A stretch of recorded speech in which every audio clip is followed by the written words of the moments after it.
네, 혼줄 여러분 안녕하십니까? 돈으로 혼줄 내는 남자 누구겠습니까? 바로 돈줄남 김경필입니다. 오늘 이 시간에는 이제 2024년도 이제 상반기 다 지나고 3분기가 시작된 지도 벌써 이제 한 달 반 정도가 지나가고 있는데, 자, 이 상황에서 우리 혼줄 여러분들은 무엇을 해야 될까? 최근에 벌어지는 여러 가지 뭐 부동산의 상승장이라든지, 그 다음에 주식시장의 조정장이라든지 굉장히 헷갈리죠? 그래서 무엇을 어떻게 해야 되는지에 대해서 말씀드릴 테니까요. 영상 끝까지 시청해 주시면 좋겠습니다. 자, 지난주에 제가 휴가를 갔었는데, 아주 오랜만에 휴가를 갔었는데, 검은 월요일, 여러분도 기억나시죠? 지지난주에 있었던 일인데, 코스피에 이어 코스닥까지 사이드카 발동. 코스피 같은 경우는 거의 하루에 월요일 날 같은 경우에 뭐 9% 가까이 폭락을 하는 상황을 우리가 맞이했었습니다. 이게 이제 여러분도 아시겠지만, 미국 경제의 어떤 위기감, 미국 경기 침체에 대한 우려감 때문에 시장이 굉장히 놀랐죠. 물론 그 다음에 조금 회복을 하기는 했지만, 어쨌든 우리가, 주식시장에 늘 돈줄남이 경고했던 것처럼 최근에 굉장히 급격한 상승이 있었기 때문에 언제든지 크랙이 생길 수 있다. 그래서 좀 조심해야 된다라는 말씀을 드렸습니다. 자, 그래서 자산시장이 이렇게 너무 높게 올라가 있을 때는 뭔가 우리가 항상 경계하고 조심해야 된다라는 말씀을 드렸죠. 자, 돈줄남이 두 번째로 뒷걸음질하면서 예언을 적중하는 게 아니냐, 이런 이야기가 있었습니다. 이게 무슨 말이냐면, 제가 첫 번째로 뒷걸음질하면서 적중했던 때가 있었거든요. 그게 언제냐면 2021년도 1월 1일 날 새해 벽두부터 돈줄남이 신동아, 월간 신동아에 칼럼을 썼는데, 돈줄남답지 않게 그때는 뭐라 그랬냐면, 새해에는 진짜 주식의 지읒자도 모르는 분도 무조건 올해는 주식을 해야 된다라고 제가 이렇게 칼럼을 썼었어요. 제가 쓴 거 맞죠, 그죠? 자, 그런데 여러분도 아시겠지만 2021년도가 역사상 가장 많은 주식 상승의 한 해였습니다. 물론 뭐 하반기에 좀 조정이 있긴 했지만, 자, 그러니까 이거 어떻게 맞췄냐? 1월 1일부터 무조건 주식을 꼭 해야 된다. 돈줄남도 이때는 주식을 열심히 했거든요. 자, 그러니까 이게 이제 뭐 제가 어떻게 예측을 했냐? 사실 경제 예측이라는 거는 경제 전문가나 또는 뭐 경제학자나 이런 분들이 하는 전망은 거의 다 틀린다라고 말씀드렸잖아요. 뭐 저도 사실은 좀 뒷걸음질 치다가 밟은 거죠. 예. 그러니까 뭐 제가 뭐 미래를 뭐 100% 예견하겠습니까? 자, 그러나 어쨌든 이 첫 번째 뒷걸음질을 하면서 맞췄던 거에 이어서 이번이 좀 두 번째 예언 같은 느낌. 제가 6개월 전부터 계속 말씀드렸잖아요. 경기 침체가 곧 온다. 미국의 경기 침체가 반드시 온다. 그러면 자산시장이 굉장히 높게 올라간 상황에서 충격을 세게 입을 수 있다. 그래서 월요일 날 제가 그동안 그런 얘기를 많이 했기 때문에 저한테 전화가 되게 많이 왔거든요. 제가 사실은 푸켓에 있었거든요. 푸켓에 14년 만에 가족 여행을 떠났는데 전화가 되게 많이 왔습니다. 근데 사실은 뭐 예언 적중이냐 아니냐를 떠나서 사실 그 주에 굉장히 많이 또 상승을 하면서 조정이 굉장히 깊어질 걸로 예상을 했는데 또 반등에 성공하는 모습을 보였죠. 자, 여러분 요즘 뉴스를 보면 9월에 미국의 금리 인하, 연준도 거의 공식화하고 있습니다. 그래서 9월에는 금리 인하를 할 수 있다. 그런데 중요한 것이 한국경제 24년 8월 9일 보도 내용을 보면 인하 폭도 상향 조정할 가능성이 있다. 이런 이야기가 나왔습니다. 이제 이 얘기가 무슨 얘기냐면, 경제를 볼 때, 와, 그래? 그러면 금리 진짜 인하하는 거야? 그리고 금리 인하 폭도 굉장히 높아지는 거야? 라고 반색을 해서는 안 된다라는 이야기입니다. 이게 왜 그러냐면, 금리 인하라는 게, 되게 시장이 그동안 워낙 오랫동안 기다려왔던 내용이니까 좋은 거다라고 볼 수도 있는데, 그 이야기는 무슨 이야기냐면, 지금 시장에서 우려하는 것처럼 경기 침체에 대한 우려가 깊어진다라는 상반된 내용일 수도 있습니다. 왜냐하면 인하폭을 상향한다는 거가 그렇죠. 그래서 IB 10곳에서 전망했을 때 지난달까지만 해도 인하폭을 0.5% 정도, 그 정도 예상을 했었는데 이번 달 들어오면서부터 0.75% 정도로 조정을 했다. 이 얘기는 경기 침체 우려가 여러분 완전히 씻어 내려간 게 아니다라는 이야기입니다. 제가 그래서 오늘 여러분들에게 말씀드리고 싶은 것은, 경기 침체 우려 절대 끝이 아니다. 여러분, 우리 혼줄 여러분들 조심하셔야 된다라는 말씀을 드리려고 하는 거예요.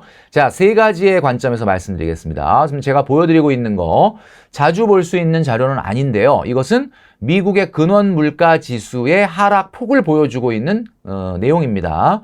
자, 지난 1970년대부터 한번 제가 뽑아봤는데 아시겠지만 여기 회색 선으로 지금 보여주고 있는 그림 있죠?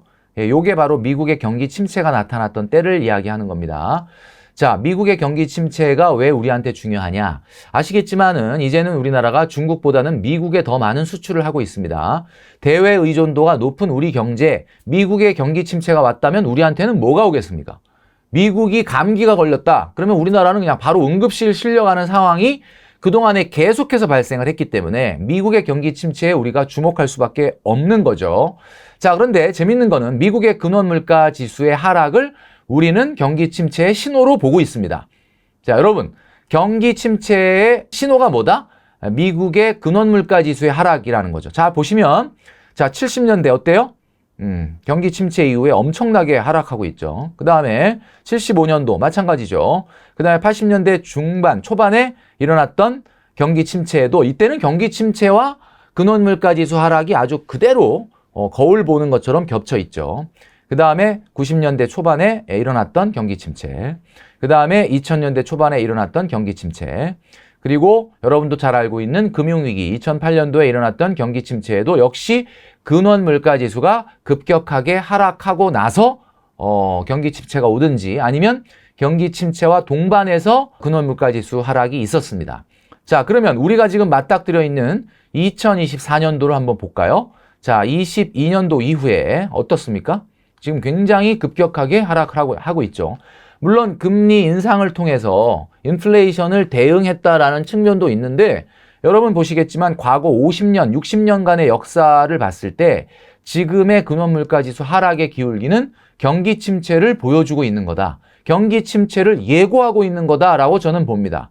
자, 그래서 여러분 근원 물가 지수의 하락을 보더라도 경기 침체가 곧 머지않아 올 가능성이 매우 높다라는 점을 여러분들에게 말씀드리고 싶은 거죠. 자, 두 번째를 한번 보도록 하겠습니다. 두 번째는 돈줄남이 보는 경기 침체 우려 완전히 끝이 아니다라는 이유 두 번째. 자, 이거는 여러분도 아시겠지만 미국의 실업률입니다. 자, 경기 침체 구간의 실업률이 어떻게 움직였느냐 보면 미국의 실업률의 변동치죠. 자, 그런데 보시면 1970년대 실업률이 급등하면서 경기 침체가 왔습니다. 자, 그리고 75년도도 마찬가지죠. 그리고 1980년대 초반도 마찬가지입니다. 자, 그리고 여러분 1990년대 초반도 역시 폭은 좀 낮지만 실업률이 굉장히 높게 올라갔죠. 자, 2000년대 초반도 마찬가지. 여러분도 알고 있는 금융위기 때 실업률은 정말 폭등이라는 말이 어울릴 정도로 급격하게 상승하는 모습을 볼 수가 있습니다. 자, 이렇게 경기 침체 우려는 결국 미국의 실업률에 약간 상승이 아니라 아주 급격한 상승을 보여주는 거죠. 자, 이 그림에서 보면 굉장히 정말 미친 듯이 올라갔던 적이 있는데 바로 이게 코로나 때입니다. 코로나 때. 근데 코로나라고 하는 것은 경제적인 외생 변수라기보다는 어떻게 보면은 굉장히 물리적으로 우리가 어떻게 할 수 없는 어떻게 보면 그런 위험이죠. 말 그대로 정말 체계적 위험이다라고 볼 수가 있습니다. 그렇기 때문에 이런 것들은 그 코로나라는 것이 없어지게 되면 굉장히 급격하게 제자리로 돌아오는 것을 볼 수가 있어요. 자, 그런데 지금 우리가 맞닥뜨려 있는 것은 역사상 최고로 높은 고용률. 그러니까 한마디로 말해서 지금 한번 보십시오. 지난 60년 중에 70년대를 빼고 지금처럼 고용률이 높았던 적이 없어요, 미국이. 그 얘기는 무슨 얘기냐면 지금 이렇게 역사상 엄청나게 낮은 실업률인 상태에서 출발하는 거예요. 자, 여러분, 과거에 이런 상황에서 올라가는 실업률을 얘기하는 게 아니고 지금 제가 뭘 말씀드리냐면 역사상 가장 낮은 실업률인 상황에서 출발하는 실업률이에요. 그럼 어떨 것 같습니까? 여러분 한번 보세요. 여기서 시작하는 실업률 급등, 여기서 시작하는 실업률 급등이 아니고 지금 보면 아시겠지만 실업률이 이제 슬슬 움직이고 있죠.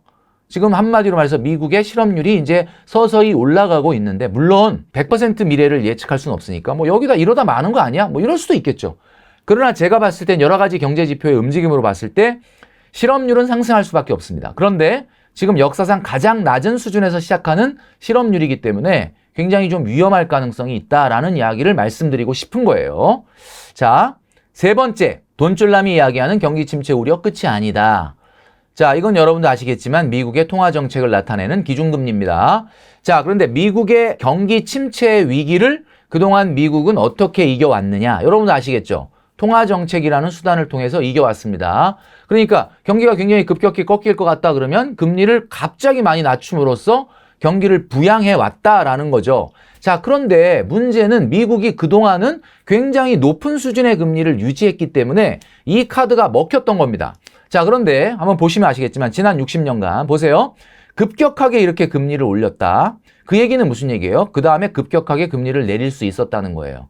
그러니까 이런 통화 정책의 수단을 통해서 그동안은 경기를 부양해 온 거죠. 자, 그런데 항상 금리를 세게 올리고 나면 항상 경기 침체가 왔습니다. 자, 보시면 아시겠지만 왔죠? 그 다음에 또 금리를 세게 올리고 나서 경기 침체 왔죠? 그 다음에 금리를 세게 올리고 나서 바로 오진 않았는데 신흥국의 IMF가 오고 나서 미국의 경기 침체가 왔죠? 그 다음에 2004년도에도 금리를 세게 올리고 나서 경기 침체가 공식처럼 왔습니다. 금융위기가 왔죠. 자, 그런데 금리를 조금 올리다 마니까 이때는 경기 침체가 안 왔어요. 그런데 이때는 팬데믹이 왔죠. 팬데믹이.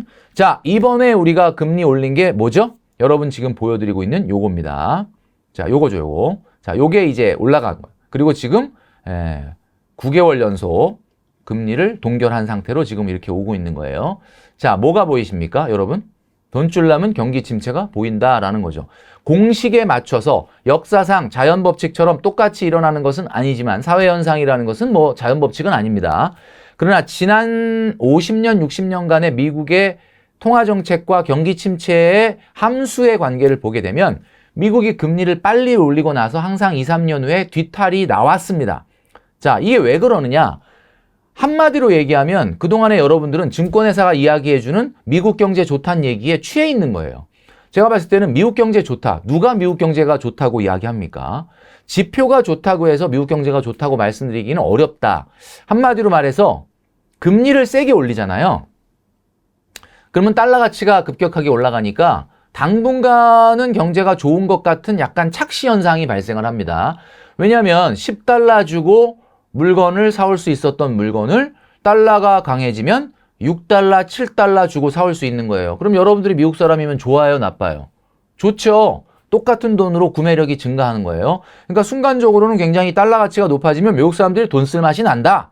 이러면서 굉장히 기분이 좋고 경제가 살짝 좋아지는 것 같은 착시 현상이 발생할 수밖에 없다는 거죠. 그런데 항상 미국은 혼자 살 수 있는 나라가 아닙니다. 미국 외에 달러가 강해졌을 때 미국 외에 좋은 나라는 아무도 없어요. 모든 나라가 다 달러로 에너지도 사오고 공산품도 사와야 됩니다. 그러니까 달러가 강해진다는 것은 순간적으로 미국 외에는 전혀 좋은 나라가 없다. 자, 그러면 미국 외에 다른 나라들이 경제가 골병을 드는 시기가 2년, 3년 지났는데 과연 미국이 좋을 수 있느냐? 미국은 혼자 사는 나라인가요? 그게 아니거든요. 그러다 보니까 항상 그 뒤탈이 2, 3년 후에 나타났다라는 겁니다. 자, 왜 지금 미국의 통화정책이 한계에 왔느냐? 금리를 엄청나게 급격하게 올렸는데 지금 5.5%라는 수준을 과거하고 한번 비교해 보시면 금융위기 이후에 10년 동안 저금리를 제외한 나머지 기간 동안에 봤을 때 여전히 높지 않은 수준입니다. 그러니까 무슨 이야기냐면 5%대 기준금리라는 것은 통화정책을 써서 갑자기 미국의 경기 침체가 오더라도 급작스럽게 대응을 해서 막 금리를 한 5% 이렇게 낮출 수 있는 상황이 아니라는 거죠. 한마디로 금리가 7%, 8%였다면은 한 3, 4%를 세게 내리면서 경기 침체를 대응할 수 있지만 지금 상황은 여전히 기준금리가 그렇게 높지 않은 상황이다라는 겁니다. 자, 그럼 이 얘기 무슨 얘기냐? 우리나라는 어떻죠? 더 심합니다. 우리나라는 기준금리가 3.5밖에 안 돼요. 여러분들 3.5라는 게 지금 과거에 우리가 저금리를 경험하니까 굉장히 아주 높은 것처럼 느껴지지만 사실 이건 저금리입니다. 그러니까 3.5인 국가가 경기 침체가 왔을 때 대응할 통화정책 카드가 있느냐? 저는 없다고 봅니다. 그래서 지금 경기 침체 우려가 끝이 아니다. 자, 제가 이 말씀을 왜 드리느냐? 여러분 위기감을 가지셔야 됩니다. 지금 자산 가격이 너무 올라 있는 상태에서 경기 침체를 맞게 되면 여러분들이 걷잡을 수 없는 데미지를 입을 수밖에 없다. 자, 그래서 최근에 이렇게 투기적인 성향이 강한 사람들이 조정이 있는 줄 알았는데 경기 침체 우려 없대. 주식 더 간대. 이러면서 지금 보십시오. 은행에 한국경제 2024년 8월 11일 보도 내용입니다. 은행에 부동산과 증시로 몰리는 뭉칫돈 시중 자금으로 대이동하고 있다. 이게 무슨 얘기냐면 예적금을 깨서 지금 뭔가 위험자산으로 움직이겠다. 그리고 아시겠지만 여러분 대출도 지금 사그러들지 않습니다. 대출도 굉장히 많이 받아서 지금 금융당국이 굉장히 강한 경고를 은행들에게 하고 있어요. 이게 무슨 얘기냐? 혼쭐이 여러분들 여태까지 계속 저축 열심히 하다가 최근에 보니까 경기 침체 우려도 사라진 것 같고 나도 이제 본격적으로 주식시장에 뛰어들어야 되는 거 아닌가라고 생각하시는데 여러분 제가 빨간불 켜졌다라고 경고 드리고 싶습니다. 자, 은행에서 이렇게 뭉칫돈들. 자, 최근에 불어난 신용대출은 최근 폭락장과 관계가 있다라는 보도예요. 이게 무슨 얘기냐? 최근에 조정이 살짝 있으니까 이때 들어가야 된다. 이렇게 생각하시는 분들이 있는데 제가 지금부터 말씀드리는 4가지에 해당되는 분만 위험자산으로의 편입을 하시기 바랍니다. 이 4가지가 안 되는 분은 절대 하시면 안 된다라는 말씀을 꼭 드립니다. 자, 첫 번째입니다. 전략적 자산 배분이 가능한 사람만 주식시장에 들어가야 된다. 이게 무슨 말이냐? 전략적 자산 배분이라는 건 뭐예요? 종목을 배분하는 것이 아니라 최소한 예금. 그러니까 한마디로 말씀드리면 위험자산의 3.5배 정도의 예금이 있는 분만 들어가세요. 자, 무슨 얘기예요? 내가 1,000만 원 정도 주식 투자하려면 3,500만 원 정도는 예금이 있는 분이어야 된다라는 이야기입니다. 자, 그럼 나 4,500만 원 있으니까 그중에 1,000만 원은 주식해도 되는 거 아니냐 이렇게 물어보시는 혼쭐이 여러분들이 있는데 아닙니다. 제가 봤을 때는 여러분들이 시장에 들어가게 되면 여러분들이 거기다 쏟는 에너지라는 게 있잖아요. 예, 그 쏟는 에너지 시간이 있잖아요. 시간. 그러니까 예를 들면 최소한 3, 4천만 원 정도가 주식시장에 들어가 있는 분들이 이 휴대폰을 아침부터 저녁까지 보는 거는 괜찮은데 500만 원, 1,000만 원 들어가 있는 분이 그분들하고 똑같이 이걸 본다는 것은 말 그대로 엄청난 에너지 낭비다라는 거예요. 자, 두 번째는 투자 결정은 스스로 할 수 있어야 된다라는 이야기입니다. 전략적 자산 배분이 가능한다. 1억 정도는 모았다. 금융자산으로 나 1억 정도 있다. 해도 됩니다. 예, 근데 문제는 뭐가 좋아? 요즘 뭐가 핫해? 예, 귀가 팔랑팔랑 거려서 주변에서 무슨 얘기를 해주는 이야기를 듣고 투자 결정을 해야 될 상황이다. 그러면 하시면 안 된다라는 이야기입니다. 무슨 이야기인지 아시죠? 스스로 판단할 수 있는 결정 능력이 있어야 된다라는 이야기입니다. 세 번째, 자, 투자에 대한 위험 성향이라는 게 있거든요. 위험 성향이 최소한 중립형은 되시는 혼쭐이어야 된다. 중립형이라는 게 뭐냐? 제가 말씀드릴게요. 안정지향형이나 위험 회피형 같은 경우는 절대 안 된다라는 겁니다. 이 경기 침체 우려가 있는 이 상황에서는 안 된다라는 이야기예요. 자, 그리고 마지막 네 번째, 3년 안에 돈 쓸 일이 없다라고 하는 경우만 해당이 됩니다. 자, 여기서 말하는 3년 안에 돈 쓸 일이 뭘까? 나 3년 안에 결혼해야 되기 때문에 결혼자금을 빼야 돼. 나는 3년 안에 잔금, 중도금 치러야 되기 때문에 아파트에 돈이 들어가야 돼. 라고 하는 경우라면 혹시 내가 주식시장에 들어갔다 우리가 흔히 얘기하는 물렸다라는 얘기 있지 않습니까? 조금만 더 기다리면 원금 회복될 수 있는데 조금만 더 기다리면은 수익률 올라갈 수 있는데 이런 상황 속에 만약에 묻히게 된다라고 했을 때는 어쩔 수 없이 내가 돈 쓸 일이 있게 되면은 그런 상황이 굉장히 애매해질 수밖에 없습니다. 그렇기 때문에 이제 앞서 말씀드렸던 3가지뿐만 아니라 3년 안에 여러분들이 목돈을 어딘가에 투여할 일이 없어야 된다라는 이야기죠. 자, 그래서 이 4가지의 경우가 아닌 다음에는 경기 침체 우려인 상황 속에서 여러분들이 위험자산으로의 급격한 터닝은 절대 불가능하다라는 말씀을 드리는 겁니다. 자, 그래서 오늘의 돈출 한마디. 미국 경기 침체 우려 절대 끝난 게 아닙니다, 여러분. 지금 랜딩 중인데 이 랜딩이 바퀴가 지면에 닿고 안전하게 항공기가 멈출 때까지 여러분 안전벨트를 꼭 매셔야 된다. 여러분 다시 한번 강조드리지만 Fasten your seatbelt. 안전벨트를 꼭 매시기를 바랍니다.